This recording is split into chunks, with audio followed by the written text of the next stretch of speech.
Hello, everybody, and welcome to a conversation with artist Annie Zirin. She's exhibiting in the 7th annual Evanston Made group show. We're very excited to have her. Hello, Annie. Hello. Describe to us what you are showing in the group show right now. I have a small tapestry in the show. It's about the size of a 8.5 by 11 piece of paper, and it's an abstract piece. It's in wool, and it's based on some drawings that I've been doing, some sort of nature-inspired organic shapes and colors. So that's the piece. And what is it that you're working on right now in your studio? What is on your canvas or your loom, I should say? Yeah, I have several projects going at once. I'm doing a commission, which is a table runner, and it's 9 feet long. Oh my. So it's going to be a gigantic table runner. And that I'm pretty excited. I've been working on that for a while. And then I have a few experiments, because I'm always sort of trying to teach myself new things. So I'm learning some new weave structures and practicing them. And then I have a much bigger tapestry that will probably take me a gazillion years to finish. And that's in progress.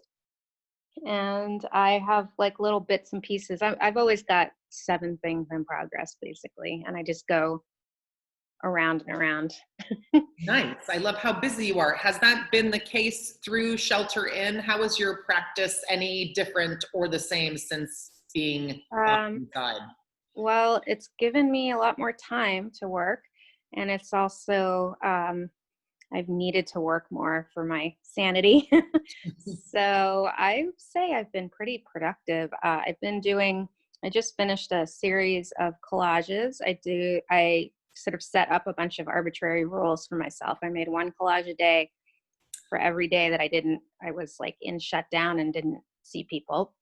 And they're pretty small. There was a size limitation, and then they had to take less than half an hour. That was my rule to myself. And I did them every day. I ended up with about 65 or 66. And they were great. They were really, really good for recharging my batteries and helping me work through different ideas and color relationships. And they're kind of a record of this totally bizarre year that we've had. So. And did you share them? Were you posting them someplace, or were they just for you? Did. I started posting them on Instagram. Nice. And then at a certain point I just stopped, and I actually have to go through and photograph them. Cool. And get them up. The social media piece is always a little lags behind. And it's always a little tricky, like how much to share and how much to give people a break. Tell us a little bit about your journey into being an artist and giving yourself, or not, that title. When did that happen? Yeah. Well, I've been an artist since I was a toddler. I've always been someone who draws and makes things and sews, and I've always been interested in working with my hands. So that hasn't changed. The whole idea of whether to call myself an artist was sort of fraught for me for a long time, because I didn't actually go to art school until I was 40. So it was like I was going back to school. So that was it was a great experience, and it was also, just complicated. I had little kids at the time, and but it was overall, I'm really glad I did it. And I teach art. I've been teaching art for a long time, but I'm about to start a new job teaching at a charter school in Chicago. So. Nice. Congratulations. Super excited. Yeah. Nice. So. And who are your inspirations, or what are your inspirations when you come to a new project? Who do you look to?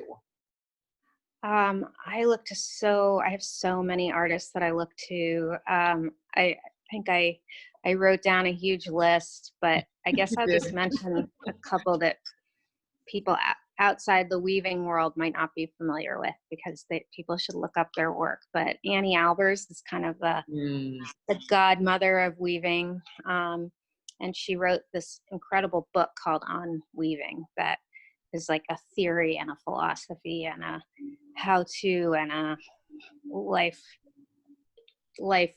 guidance. I mean, it's just an incredible book, and a history and all this stuff. And she was a refugee. She was a Jewish refugee, came over to the US from Germany, and brought a lot of she was in the Bauhaus, brought a lot of those practices here. And so her career has been continually inspiring to me. And then there's like a million other people. Yeah. And I love painting. I love sculpture. I love craft. So I go around and around and around.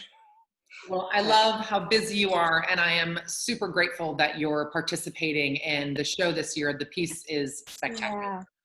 Thank you. I really loved and enjoyed learning about this community and being part of Evanston Made. So thank you for making it happen.